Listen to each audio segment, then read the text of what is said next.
આ જગ્યા છે પાવાગઢથી શિવરાજપુર તરફનો રોડ છે. પાવાગઢથી નવા કુવાનો 3 કિલોમીટરનો રસ્તો છે. બિલકુલ બદતર હાલતમાં છે. ખાડા મોટા મોટા પડી ગયા છે.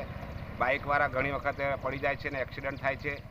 અને મહામુસીબતે 3 કિલોમીટરના રસ્તાને પસાર કરતાં ઘણી જ વાર લાગે છે. હવે આ 15 દિવસ પછી આસો નવરાત્રિ આવે છે, જેથી કરીને મહારાષ્ટ્ર, MP, અલીરાજપુર, રાજપીપળા, છોટાઉદેપુર, કવાંટ, બોડેલી તરફથી માઈ ભક્તો માતાજીના મહાકાલી માતાના દર્શન કરવા માટે અહીંયા આવે છે અને તે પગપાળા સ્વરૂપે આવે છે. ઘણા તો નીચે ગબડીને જવા માટેની પણ બાધા હોય છે, તો એ કઈ રીતે ગોલમટો ખાઈ શકે, જેથી કરીને આ રસ્તાને રિપેર કરવામાં આવે.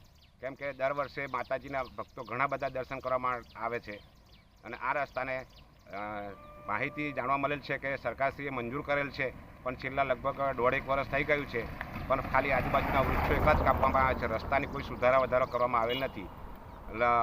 ભંભરિયા, કથોલા, નવા કુવાના બધા જ ગ્રામજનો બાયપાસ, વડાતળાવ બાયપાસનો ઉપયોગ કરે છે.